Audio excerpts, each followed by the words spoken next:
Assalamualaikum warahmatullahi wabarakatuh. Apa khabar pendengar-pendengar semua? Kita jumpa lagi. Saya Abdul Aziz Abdullah daripada Edu Intellect. Sekali lagi, Assalamualaikum dan salam sejahtera kepada orang Islam. Saya ucapkan selamat berpuasa. Selamat berpuasa. Kita hari ini baru hari keempat kita berpuasa. Kepada yang beragama lain, so saya harap semua sihat-sihat lah. Okay. Semua orang lah, saya harap semua sihat. Mudah-mudahan kita dah lebih sebulan lah dalam keadaan MCO PKP ni. Saya harap mudah-mudahan semua sihat-sihat belaka lah, kan. Okay, Alhamdulillah. Okay, hari ni apa yang saya nak ceritakan ialah tentang apa yang saya perhatikan masa zaman time PKP ni lah. Sebenarnya time PKP ni ada beberapa perniagaan yang saya nampak boleh jalan lah, maju. Saya nampak bukan saja boleh jalan, tapi saya nampak macam maju. Jadi tujuan saya cakap perkara ni bukan sebab apa, sebab salah satu isu kepada kebanyakan orang hari ni ialah tentang, di samping stres tentang kesihatan, mereka kebanyakan orang juga stres tentang ekonomi. Jadi saya nak address saya punya bicara saya pagi ni, nak cerita pasal satu pandangan saya lah, macam mana kalau kita ada stres ekonomi, kita boleh settlekan benda ni lah. Jadi tujuan saya cakap ni bukanlah maksud kita nak apa, nak puji berniaga ni semua dan sebagainya lah, kan. Tapi sebagai satu pedoman bagi kita, nombor satu, kalau kita sekiranya mungkin kita ada masalah dari segi ekonomi, kita boleh terfikir pada ketika MCO ni untuk buka bisnes-bisnes ni. Okey. Ataupun kalau tak buka sekalipun, mungkin kita boleh bagi servis kepada company-company yang buat perkara ni. Okey. Jadi ataupun kalau mungkin selepas MCO kita boleh buka bisnes ni sebagai salah satu cabang perniagaan kita, supaya apa, nanti mana tahu ada lagi kali kedua MCO, sebab kita pun tak tahu benda ni berapa lama COVID-19 ni akan ada dalam kita punya apa, environment, kan. Kita tak tahu, kan. Jadi mungkin kita pun tak tahu, kita pun minta harap tak adalah. Tapi macam dekat China pun dah berlaku balik sekarang ni, ada satu tempat kena lockdown balik, kan. Wuhan dah okey, tak silap saya baca baru ni satu tempat baru nama Harbin pula kena lockdown. Jadi kita pun tak tahu. Jadi mana tahu kita boleh dapat pengajaran daripada benda-benda ni, jadi kita boleh bersedialah sekiranya berlaku lagi lah perkara ni. Okey, apa yang saya perhati sekarang ni, yang pertama sekali, perniagaan yang saya nampak maju betul sekarang ni ialah kedai runcit. Okey, kedai runcit. Kedai runcit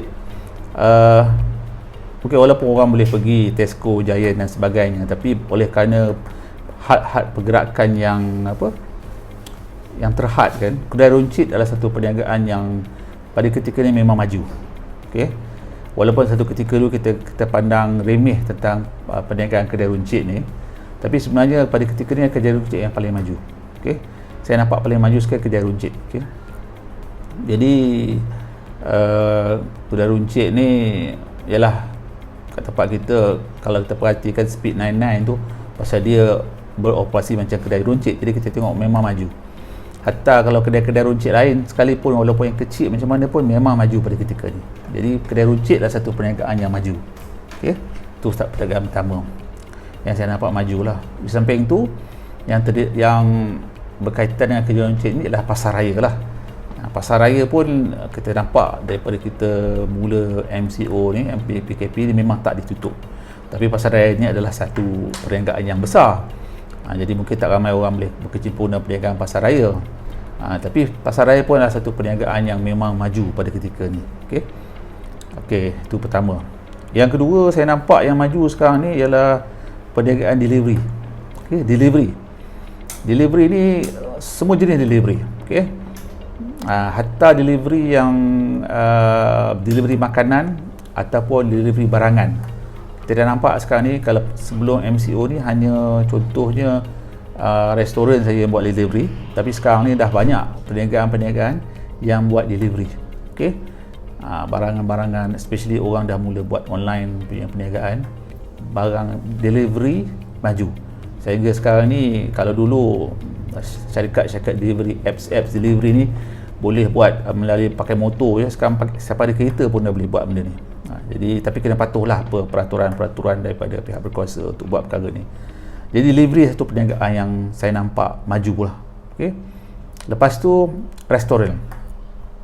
Restoran ni saya nampak hanya restoran yang ada tempat yang proper lah. Maknanya sekarang ni bukan gerai tepi jalan. Maksudnya sekarang ni yang proper ni maknanya dia ada lokasi, dia ada tempat, dia ada premis, dia ada lesen kan. Maknanya dia ada syarikat dan sebagainya lah, lesen dengan majlis, dan dia ada tempat. Okay. Restoran ni sebab apa yang berlaku masa PKP ni, boleh buat penghantaran dan boleh juga pick up. Jadi saya nampak restoran ni satu perniagaan yang tak rugilah saya nampak. Sama ada dia boleh untung macam sebelum ke tidak, kita tak tahu.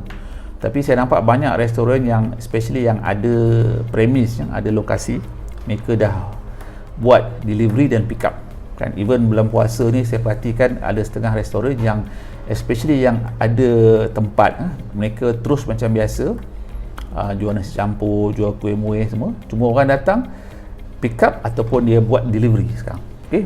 Jadi restoran bisnes, restoran boleh maju sekarang ni. Okay. Dah berapa dah? 3. Okay, yang ketiga. Lepas tu satu lagi bisnes saya nampak sekarang ni, yang saya nampak maju lah.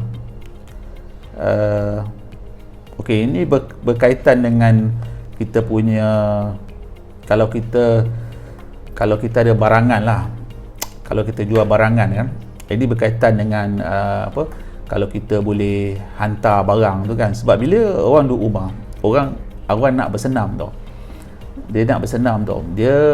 Bila dia nak bersenam, dia perlu alat bersenam. Jadi kalau kita boleh hantar alat bersenam ni kepada dia orang, maknanya syarikat kita ada yang memang membekalkan alat-alat senaman ni. Jadi saya rasa itu satu peluang jugalah.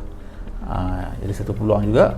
Saya nampak syarikat yang buat alat senaman ni memang diorang saya rasa boleh bergerak lah kan. Even saya nampak sekarang ni satu syarikat besar kat Malaysia, Decathlon tak silap saya, dah mula deliver barang ke rumah. Jadi dia nak capitalize kan kepada orang bila duduk rumah, ialah masing-masing pun nak bersenam kan. Jadi peralatan senam dia orang boleh jual pada ketika ni. Okey. Itu nombor 4 lah syarikat saya nampak. Lepas tu lagi satu saya nampak hardware. Okay. Hardware ni memang pada mula-mula PKP dulu nampak macam tak boleh bergerak, tapi kemudian ni dia dah mula longgarkan hardware. Tak silap saya sekarang ni 1 minggu 2 kali hardware dah dibenarkan berniaga kan. Jadi hardware pun satu bidang yang saya nampak memang terkesan, tapi masa yang sama dia ada peluang juga pada sesiapa yang berniaga hardware. Tapi bukanlah hardware untuk construction, ni hardware untuk maintain rumah kan, untuk maintain rumah kita kan. Sebab kadang-kadang mungkin siapa yang ada taman garden, dia nak beli peralatan garden dia, ataupun dalam rumah dia nak repair benda-benda bocor dan sebagainya, simple-simple. Jadi dia kena pergi hardware. Okey. Jadi hardware, kalau berniaga hardware, saya rasa satu perniagaan yang mungkin tak boleh full swing sangat, tapi dia dah ada peluang untuk berniaga lah, untuk maju kan pada ketika ni. Lepas tu saya nampak satu lagi yang berkaitan dengan hardware ni ialah handyman. Tapi ni kena berhati-hati sikit lah, kena ikut pergerakan PKP lah kan. Handyman ni maksudnya ialah juru elektrik, tukang paip dan sebagainya kan. Sebab benda-benda tu semua dalam PKP akan berlaku kan. Paip bocor, elektrik padam dan sebagainya, ada short sana short sini kan. Jadi perkara ni saya nampaklah satu bidang yang saya rasa masa PKP ni benda ni masih boleh jalan, masih berlaku lah. Cuma siapa yang terlibat dalam PKP ni, of course lah dia kena jaga, siapa yang nak jadi handyman ni dia kena jagalah dia punya pergerakan dia dan sebagainya lah kan. Apa tu, mungkin kalau nak buat kerja dalam rumah tu kena pakai dia punya PPE, mask dan sebagainya. Ada orang dalam rumah tu mungkin kena keluar dan sebagainya lah. Jadi itu bab kesihatan yang kena jagalah. Tapi saya rasa benda ni saya nampak ada keperluan lah, dan memang saya nampak ada benda ni orang laksanakan pada ketika ni, memang ada keperluan lah. Okey, satu lagi yang saya nampak lately ni, kebelakangan ni dah dikelonggarkan lepas seminggu, lepas sebulan benda ni berlaku, lepas sebulan PKP, ialah workshop. Workshop kereta, workshop motor kan. Jadi sebab ada essential service yang akan bergerak kan, macam transportation dan sebagainya akan bergerak, jadi workshop perlu. Mungkin sekarang ni workshop tak boleh buka sepanjang masa dari hal-hal masa, tapi kalau sesiapa yang memang dalam bidang workshop ni, dia akan dapat berjalan dengan biasa. Okey, jadi ini satu bidang yang satu perkara yang saya rasa benda ni boleh terus jalan lah. Lepas tu satu lagi yang saya nampak yang ini memang bagus lah kalau siapa terlibat dalam bidang ni, bidang pertanian. Okey, makanan. Jadi sesiapa yang terlibat dalam bidang pertanian, saya rasa pada ketika ni memang dia maju. Tak kira lah you bela kambing ke, bela lembu ke, tanam sayur ke kan, sebab orang nak makan. Okey, orang nak makan. Okey, jadi memang satu industri yang siapa-siapa terlibat pada ketika ni memang majulah. Cuma saya nampak kadang-kadang isunya sebab ada lambakan tu, mungkin dia tak dapat nak jual kepada dia punya wholesale, pemborong dan sebagainya. Tapi itu sekarang bagi saya, itu sebagai orang yang dah berniaga dalam bidang tu, dia kena fikirlah kan. Tapi bagi saya, siapa yang berniaga, siapa yang buat bidang pertanian pada ketika MCO ni, dia orang maju. Sebab macam mana pun orang nak makan. Okey, yalah, apa pun kita nak makan kan, kita nak kena pergi pasar, kita nak pergi, jadi kita kena cari benda tu semua. Jadi ini satu benda yang yalah, kalau rasa nak menceburi, kita boleh menceburi lah benda ni. Lepas MCO ni kita boleh ceburi bidang pemakanan. Okey, alright. Okey, ada beberapa perkhidmatan lah yang saya nampak boleh seseorang tu laksanakan melalui kaedah online. Okey, maknanya sekarang ni, kalau macam dulu perkhidmatan tersebut perlu berjumpa, sekarang boleh lakukan cara online. Okay? Contohnya perkhidmatan yang macam mana? Contohnya syarikat accountant, company yang buat auditing atau accounting kan. Jadi bagi saya, servis tu boleh jalan sebab dia tak perlu jumpa pelanggan kan. Dia kena, yang penting dia boleh dia boleh dapatkan maklumat melalui email daripada pelanggan-pelanggan ataupun share file daripada pelanggan, dia boleh buat kerja. Jadi perkhidmatan servis macam contoh services accounting boleh jalan. Okey, begitu juga saya rasa servis lawyer pun saya rasa memang berjalan. Baru-baru ni memang kajian dah benarkan lawyer pun boleh buka office kan. Tapi saya rasa even dekat rumah pun servis lawyer ni boleh jalan. Maknanya dokumen boleh dihantar kan, dokumen boleh di-review, hantar pada klien. Even sekarang ni boleh buat electronic signature, kita boleh buat kan. Jadi dokumen boleh buat, maknanya lawyer service boleh jalan. Okay? Jadi siapa yang lawyer memang untung lah, dia boleh jalan servis ni. Jadi apa lagi yang saya nampak services type of business yang boleh jalan. Okey, nanti saya cerita pasal kontraktor ni last sikit saya nak cerita. Okey, lain-lain servis yang saya nampak boleh jalan ialah servis macam contoh virtual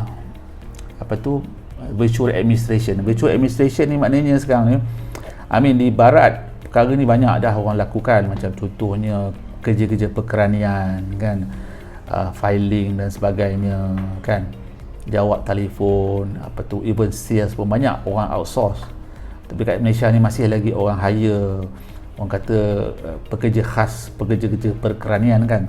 Tapi perkara-perkara ni pun sebenarnya boleh kita laksanakan pada ketika ni. Maknanya kalau syarikat tu memang khusus melaksanakan virtual perkhidmatan virtual management service ni, dia boleh jalan pada ketika ni. Okey. Jadi ini satu bidang yang mungkin kita boleh pertimbangkan kalau nak buat benda ni kan. Satu lagi yang saya nampak boleh bergerak pada ketika ni ialah syarikat training. Syarikat training yang pergi online. Okey. Sebab dengan adanya duduk di rumah, jadi kita dah ada apps macam Zoom, even Facebook pun sudah keluarkan app yang lebih kurang macam Zoom. Jadi boleh laksanakan training online, sama ada cara live ataupun secara recorded. Tapi ini memang ada challenging sikit lah pada orang yang trainer-trainer yang memang tak technical savvy lah. Jadi tapi macam mana pun kalau kita nak survive dalam dunia hari ni lah, especially bila dah kena PKP dan situasi lepas ni kita pun tak tahu berapa lama kita keluar boleh open balik, apa tu kena balik pun kita tak tahu. Jadi training company boleh buat teruskan bisnes bila mereka laksanakan online training. Okey, itu boleh buat. Macam tu okeylah, biasalah macam graphic designer pun sekarang saya rasa boleh jalan, sebab bila kita tengok banyakkan restoran baik yang kecil yang besar semua nak go online, marketkan dia orang punya produk. Jadi dia pun perlukan graphic designer.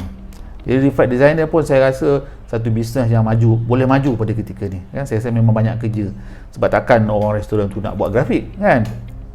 Ya kalau boleh lah pakai PowerPoint ke apa buat grafik, tapi nak yalah makan juga, tapi kadang-kadang kena juga cantik juga dia punya cantik, dia punya kita punya penampilan barangan kita kan. Jadi graphic designer boleh, tapi graphic designer kena fokuskan kepada syarikat-syarikat yang saya sebut tadi lah. Okey, ataupun satu lagi bisnes online marketing lah. Online marketing ni maknanya kalau mereka terlibat dalam buat website, buat Facebook marketing dan sebagainya, bisnes ni pun saya nampak maju pada ketika ni. Sebab banyak orang yang sebelum ni tak reti nak buat online, macam contoh peniaga-peniaga restoran yang tak pernah terfikir nak pergi online kan, maka ketika ni semua nak masuk online. Okay, semua nak pergi online. Jadi siapa yang memang pakar dalam online marketing pada ketika memang dia orang in demand. Saya nampak lah. Okay, last sekali saya nak cerita pasal kontraktor. Kontraktor ni saya rasa macam payah sikit lah sekarang sebab kita nampak kontraktor ni dia banyak dia punya SOP Standard Operating Procedure kan. Sebelum PKP pun banyak safety procedure kan, tapi bila dah ada coronavirus ni, dia punya prosedur lebih ketat lah, especially bila dia berhubung dengan pekerja rapat satu sama lain kan. Jadi construction ni bagi saya adalah satu bidang yang terpaksa terima lah dalam keadaan hari ni lah kan. Maknanya memang tak boleh bergerak lah kan? Jadi saya rasa memang payah sikit lah kalau construction. Saya tak nampak kontraktor hari ni boleh bergerak lah dalam situasi hari ni, dan saya amat malang lah kalau kawan-kawan saya yang ada dalam bidang construction. Saya bersimpati dengan mereka lah. Ada juga saya bersembang dengan satu dua kawan saya, memang mereka zero sekarang. Dah lah tak boleh kerja kan, kena gaji pekerja tak boleh buang, lepas tu collection pun tak ada kan, sebab semua klien semua cuti, tutup office kan. Jadi saya memang simpati lah dengan mereka. Cuma apa yang saya boleh syorkan lah, sebab dia ada ni adalah satu lagi bidang yang saya rasa memang in demand sekarang, dan dia akan ada demand lebih lepas MCO ni. Bidang apa? Bidang pembersihan kuman di premis ataupun dalam orang putihnya defogging.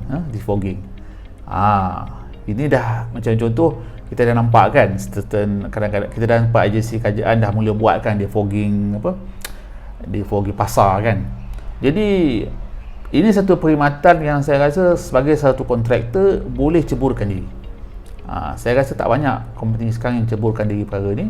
Boleh ceburkan diri dalam bidang ni sebab saya rasa lepas ni banyak premis, especially premis perdagangan lah, syarikat atau kilang perlukan benda ni, dan saya rasa ini mungkin akan ada satu prosedur lah daripada pihak kerajaan supaya syarikat-syarikat ni semua, siapa-siapa yang nak buka syarikat, mereka dapat pastikan dia orang dah buat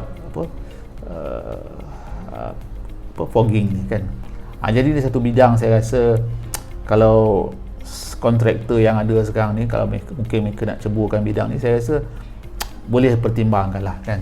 Jadi inilah lebih kurang saya nampak lah hari ni. Tak tahulah kalau ada lagi bidang-bidang lain yang tuan-tuan rasa yang nampak maju sekarang ni dalam masa PKP ni, mungkin you all boleh share lah dengan saya.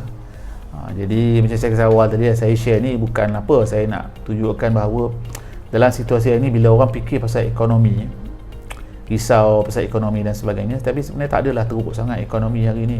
Tapi kita kena berfikiran positif dan kita kena fikir luar kotak.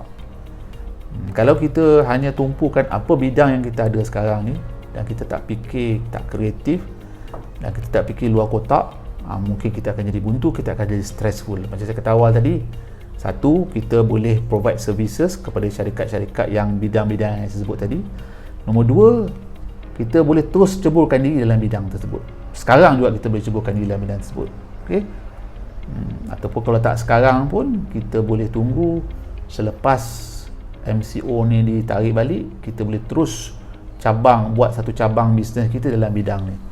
Okey.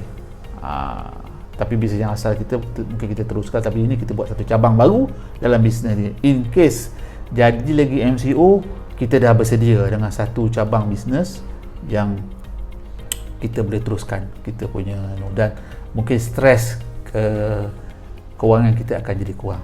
Jadi itu sajalah saya punya perkongsian pagi ni. So akhir sekali, mudah-mudahan penonton semua sihat-sihat semua, tak sakit kan, jaga kesihatan. Kalau nak pergi ke pasar, pergi ke pasar raya ke apa ke, make sure jaga lokasi, kita social distancing tu ketikut, jangan rapat-rapat kan, jangan keluar tak pasal saja nak keluar, jangan buat kan, sebab kita masih belum clear lagi, Malaysia belum clear lagi. Jangan ingat sebab angka kematian dah kurang tapi kita rasa macam kita dah okey. So jangan rasa okey kan. Itu saja pesanan saya. Sekian, akhir sekali, wassalamualaikum warahmatullahi wabarakatuh. Okey, bye bye.